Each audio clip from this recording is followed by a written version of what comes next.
Et pour parler de la guerre d'Israël à Gaza, nous avons en ligne le docteur Hani Abdelaziz, sous-secrétaire général des Nations Unies à la retraite. Bonsoir. Bonsoir madame. Alors, je vais vous poser une question que tous nos enfants nous posent aujourd'hui. Après 70 jours de massacre des femmes, des civils et des enfants à Gaza, où est la responsabilité de la communauté internationale? Eh bien, c'est très simple. La communauté internationale a failli, complètement failli, depuis 1948, concernant la situation au Moyen-Orient entre la Palestine, le monde arabe et Israël. Donc, c'est une faillite totale, surtout du monde occidental, gouverné essentiellement par les tendances américaines, françaises, britanniques et allemandes. Peut-être un pays comme l'Espagne s'est dissocié de ce mouvement, mais tous ces mouvements ont failli absolument à leur devoir et à leurs obligations internationales dans le domaine du droit humanitaire pour la défense des femmes et des enfants. Il faut rappeler, pour être très honnête, que 70% des morts à Gaza, durant cette agression sinistre de l'armée israélienne, sont des femmes et des enfants de moins de 12 ans. Je le répète, 70% des morts sont des femmes et des enfants de moins de 12 ans. Certains, des bébés de quelques mois, qui doivent amputer des jambes et tout ça. Ce n'est pas pour attirer la sympathie ou la compassion que je dis cela, ce sont des faits établis, reconnus par l'Organisation mondiale de la santé et son directeur général, et par le peu d'observateurs étrangers neutres qui se trouvaient encore sur le terrain. Voilà, c'est très simple, c'est très clair. C'est une faillite totale, d'ailleurs, du système onusien dont j'ai fait partie dans le domaine du maintien de la paix et de la sécurité internationale. Le Conseil de sécurité est incapable d'adopter une position claire pour mettre fin à cette guerre et déclarer un cessez-le-feu, et ceci par le veto d'un seul État sur 15. Le Conseil de sécurité comprend 15 membres. 13 ont voté pour le cessez-le-feu, un seul pays s'est abstenu et les États-Unis ont adopté le veto. C'est une violation flagrante de la Charte des Nations Unies, née de 1945 après la Deuxième Guerre mondiale, et de l'esprit qui gouvernait le monde à ce moment, qui était un esprit d'ouverture vers la paix et la sécurité pour tout le monde sur un pied d'égalité. Mais ici, nous sommes devant une situation, d'abord, d'un peuple qui se prétend le peuple élu. Je me demande pourquoi le bon Dieu préférerait ce peuple-là à moi, ou à un autre peuple, ou aux Palestiniens, ou aux XYZ. Nous sommes tous égaux à notre naissance, nous sommes tous égaux à notre mort. Et nous avons les mêmes droits et les mêmes obligations. Maintenant, nous sommes devant une extermination déclarée, à mon avis un génocide d'après le droit international, qui vise essentiellement les femmes et les enfants. Et pourquoi? C'est pour effacer totalement la mémoire des Palestiniens et leur désir d'avoir la liberté et de vivre comme tout le monde sur le pied d'égalité, que ce soit avec les Israéliens, les Juifs, les Égyptiens, les Turcs et nommer n'importe qui sur la terre. C'est un droit légitime que le bon Dieu a donné et que maintenant est extrêmement bafoué avec le soutien et avec les bombes américaines, françaises, allemandes et britanniques qui déferlent tout le temps en appui à Israël et qui préviennent la prise de position pour un cessez-le-feu. La dernière résolution adoptée du Conseil de sécurité, là, il y a quelques jours, a été bloquée à 100% par les États-Unis, amoindrie, et ne parle même pas d'un cessez-le-feu. Oui. C'est totalement inacceptable de la part du monde occidental en particulier. Monsieur l'ambassadeur, si les Américains utilisent leur veto pour stopper toute résolution à l'encontre d'Israël, les pays du monde, pourquoi par exemple ils n'expulsent pas les ambassadeurs israéliens de leur pays? Eh bien, vous avez amplement raison. Et ben, j'adresse cette question à tous les gouvernements arabes, d'abord, du monde dit arabe, d'abord, et surtout aux pays qui ont établi dès loin et une normalisation de la relation avec cet État qui est en anglais un État rogue, c'est-à-dire un État qui ne mérite pas le nom, simplement qu'il viole toutes les règles humanitaires, même les règles de la guerre. Les guerres, madame, sont régies par des lois. Il y a des lois. Comment gérer la guerre, comment gérer le cessez-le-feu, etc. Et les Israéliens ont tout transgressé sans exception. Ils ont attaqué les hôpitaux, soi-disant qu'il y avait des armes dedans, ils n'ont rien trouvé. Comme les Américains ont détruit l'Irak en cherchant des armes chimiques et des armes de destruction massive, ils n'ont rien trouvé. Ils ont tué environ 2 millions d'Irakiens sans résultat et sans raison aucune. C'est la France à ce moment-là qui s'était opposée, bien sûr, par le voie de son ministre des Affaires étrangères à cette agression. C'est pour ça qu'ils l'ont coulé, bien sûr, le lobby sioniste, qu'ils l'ont coulé dans les élections présidentielles françaises, en tous les cas. Voilà, parler de justice, ça n'existe pas. Pour le peuple palestinien, il n'y a aucune justice. Il n'y a aucun droit égal des enfants palestiniens par rapport aux enfants qu'ils soient israéliens, ou je dirais même égyptiens, jordaniens, etc. Il y a une famine, madame, à Gaza. Il y a une famine à Gaza. Hein, où le monde qui veut avoir ou faire semblant d'avoir la conscience tranquille envoie quelques assistances humanitaires, d'ailleurs bloquées par les Israéliens dans leur majorité. Les hôpitaux sont totalement détruits. Ce n'est pas moi qui le dis, c'est le directeur général de l'Organisation mondiale de la santé, hein, des médecins, des journalistes internationaux indépendants. Environ 69 ou 70 ont été tués par l'armée israélienne. Pourquoi? Parce qu'ils faisaient leur travail de journaliste pour reporter ce qui se passait sur le terrain. Le système médical est totalement déraciné, totalement, et ce n'est pas moi qui le dis, bien sûr, ce sont les organisations internationales de la protection des enfants comme l'UNICEF, et comme le PAM, etc. Bon, voilà. Il n'y a aucune protection, pourtant, d'après le droit international, d'après le droit humanitaire, parce que le droit la Déclaration des droits de l'homme, les enfants et les femmes sont protégés dans les cas de guerre. Les civils non armés sont aussi protégés et ne doivent pas être ciblés. Quand on parle de 70% de femmes et d'enfants, c'est pour déraciner totalement l'existence d'une race palestinienne. C'est un génocide ouvert et déclaré. Mais les États-Unis, les États occidentaux ne vont pas permettre que cela soit adopté comme un génocide, parce que le génocide, c'est un terme utilisé simplement pour le peuple juif. Mais non, il y a d'autres génocides. Il y a le génocide arménien que personne ne veut déclarer et qui est refusé par le lobby sioniste en France et en Angleterre. Pourtant, le peuple arménien a beaucoup souffert aux mains des Ottomans. Beaucoup, ils ont été exterminés par centaines et centaines de milliers.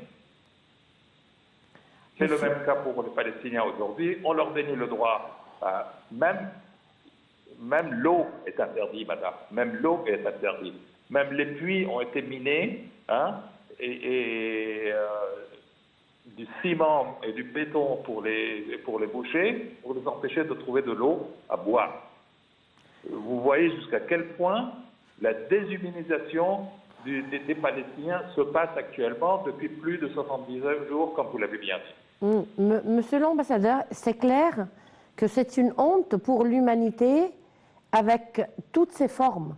Mais qu'est-ce qui empêche le monde de réagir? Qu'est-ce qui empêche le monde arabe de réagir? Que risque la région si le monde arabe réagit?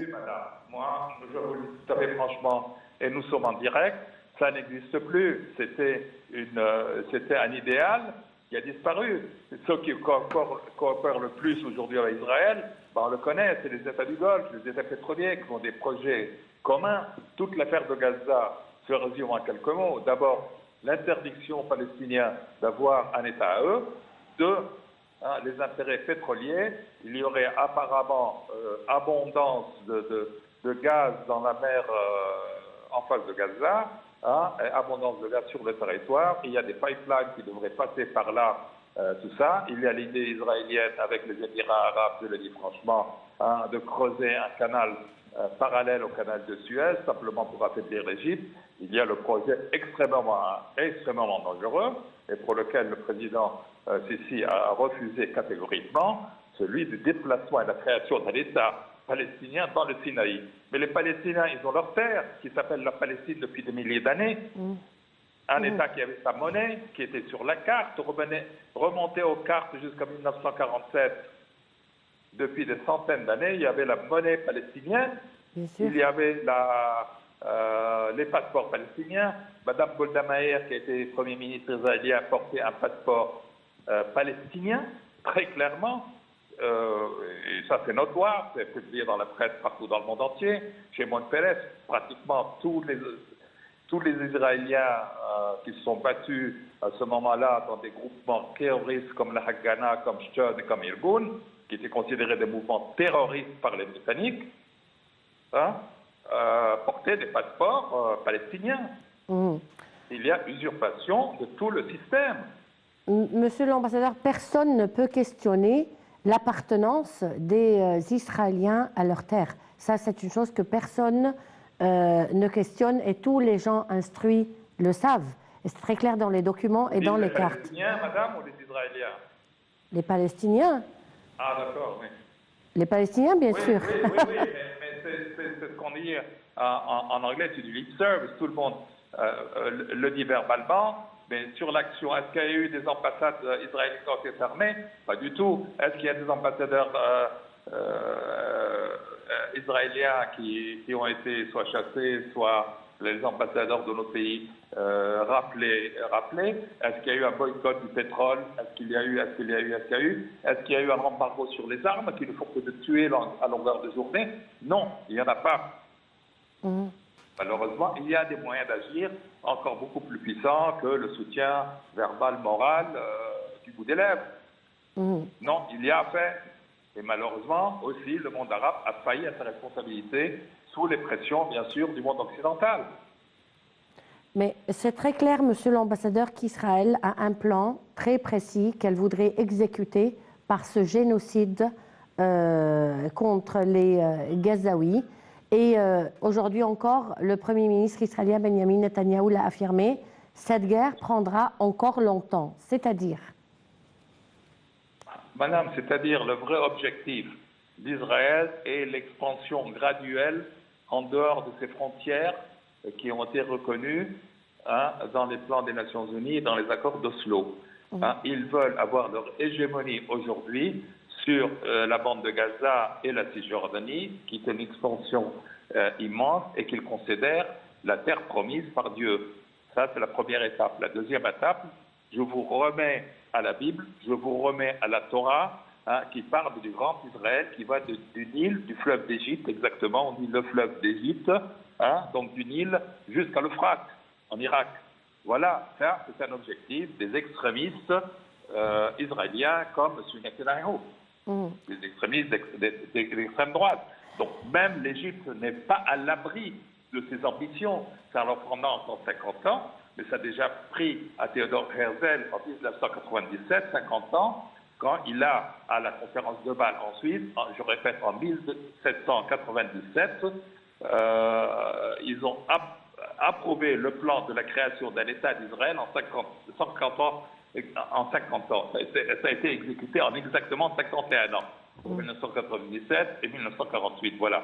Donc maintenant, pour occuper le Sinaï, ou la moitié pour commencer, ça leur prendra encore 20 ans, peut-être 10 ou peut-être plus ou moins.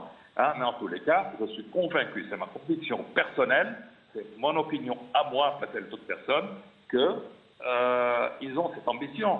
Et d'ailleurs, la question de diviser le Sinaï en deux parties, une partie pour Israël, pour y mettre les Palestiniens, ce n'est pas une idée d'aujourd'hui. C'est une idée née du plan Rogers de paix en 1971. Donc ce n'est pas nouveau. Et ce n'est pas loin de l'esprit et de la mentalité israélienne, surtout sioniste, je veux dire plutôt, de s'étendre jusqu'au Nil d'un côté, à l'Euphrate de l'autre. Ils rêvent de cela. Et s'étendre, ça ne peut pas dire simplement occuper militairement, et s'est occupé par l'hégémonie, par le contrôle des prises de décision dans tout ce monde, dans toute la région, qu'ils prétendent que le bon Dieu leur a donné, madame. Parce que le bon Dieu est un agent immobilier qui distribue des terres à droite et à gauche. Hein? Donc il faudra alors... il faudra alors, monsieur l'ambassadeur, attendre un miracle du bon Dieu pour faire disparaître les Israéliens de cette région. Monsieur l'ambassadeur... Non, je n'irai pas à ce point-là. Oui. Hein, la question de l'existence de l'État d'Israël dans des frontières reconnues est limitée à un État pacifique, désarmé, qui ne va pas s'attaquer aux autres États comme ils le font continuellement contre les pays de la région. Hein, je n'ai pas de problème. D'ailleurs, les tendances orthodoxes juives sont contre la création d'un État. Ils disent nous sommes une religion, nous ne devons jamais être un État. Oui, mais vous l'avez dit vous-même, monsieur l'ambassadeur, Israël a un plan qu'elle voudrait exécuter à tout prix et on espère que ce conflit a non seulement dévoilé le vrai visage d'Israël au monde, mais aussi l'a dévoilé aux Israéliens eux-mêmes qui veulent quitter les territoires israéliens vers d'autres lieux où ils se sentent plus humains après ce qui se fait aujourd'hui. Regardez, je me permets d'être en désaccord avec vous.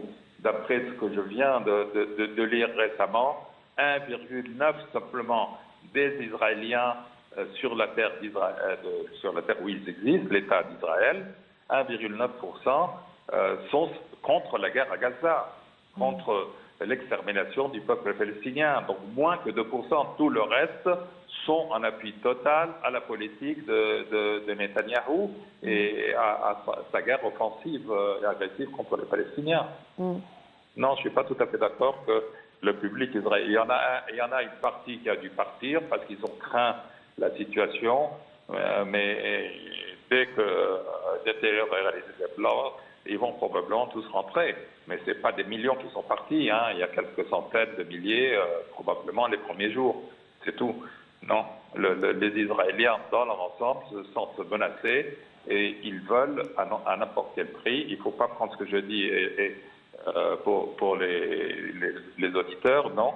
Hein, non, en tous les cas, il reste que c'est une situation bizarre parce que vous avez une population étrange qui vient de l'Europe de l'Est, de la Russie, parce que la majorité des Israéliens, eux ou leur père, ils viennent de la Russie, de la Pologne, de l'Ukraine, etc.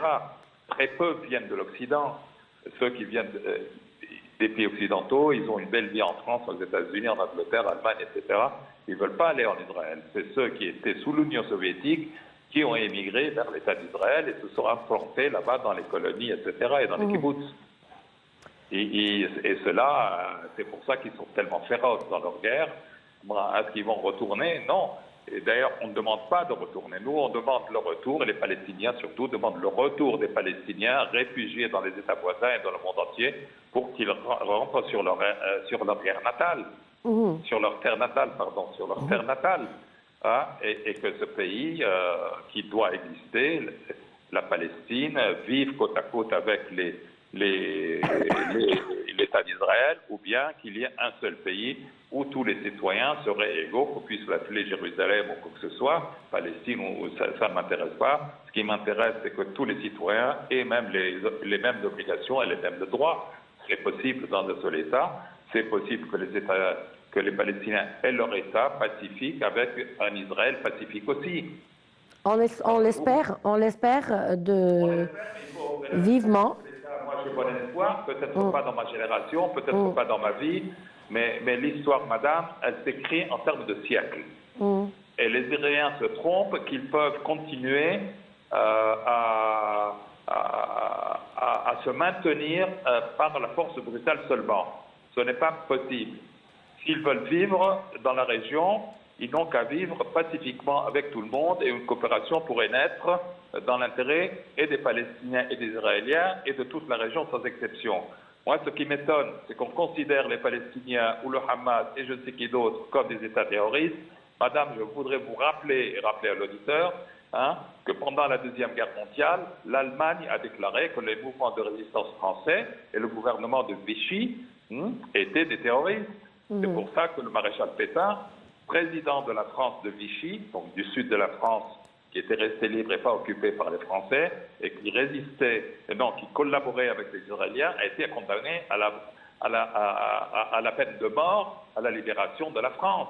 Mais ils ont considéré que la résistance française était terroriste. Mandela a été considéré comme le chef du terrorisme en Afrique du Sud, jusqu'à ce que l'Afrique du Sud obtienne la disparition du système d'apartheid et que les Noirs d'Afrique du Sud soient libérés. Les Viet Cong au Vietnam, ils ont été considérés par les États-Unis comme des terroristes aussi. Oui, mais monsieur l'ambassadeur, cette guerre aussi, elle a permis aux Israéliens de voir le vrai visage du Hamas lorsqu'il y avait des otages israéliens détenus entre les mains du Hamas, et ils ont pu voir le vrai côté du Hamas et ce que représente Hamas pour les Palestiniens. Il y a des personnalités, des écrivains, des intellectuels, pas beaucoup, israéliens ou juifs, qui ont dénoncé. Et il y a parmi les juifs des gens très honnêtes. Mais la majorité du bas peuple israélien, non, je ne suis pas d'accord qu'ils puissent supporter ou appuyer l'indépendance d'un État palestinien et l'égalité, c'est ça qui me dérange énormément, et l'égalité dans les droits et les obligations des Palestiniens en comparaison avec les Israéliens. Je pense, et je reviens à la question, que chaque enfant dans le monde a le même droit, sans exception, quelle que soit sa couleur, quelle que soit sa race, quelle que soit sa confession. Et pas simplement les hommes, les femmes et les hommes aussi. Monsieur l'ambassadeur, je vous remercie pour cette intervention. Et comme vous l'avez dit, la seule solution est une solution à deux États, où chaque État respecte l'égalité et les droits de l'autre. On va terminer par un dernier reportage concernant la rencontre à Marrakech entre M. Lavrov et M. Sameh Choukri. Donc je vous laisse avec ce reportage et je vous remercie de nous avoir suivis. On se retrouve demain à la même heure avec une nouvelle édition de Direct et un nouveau collègue.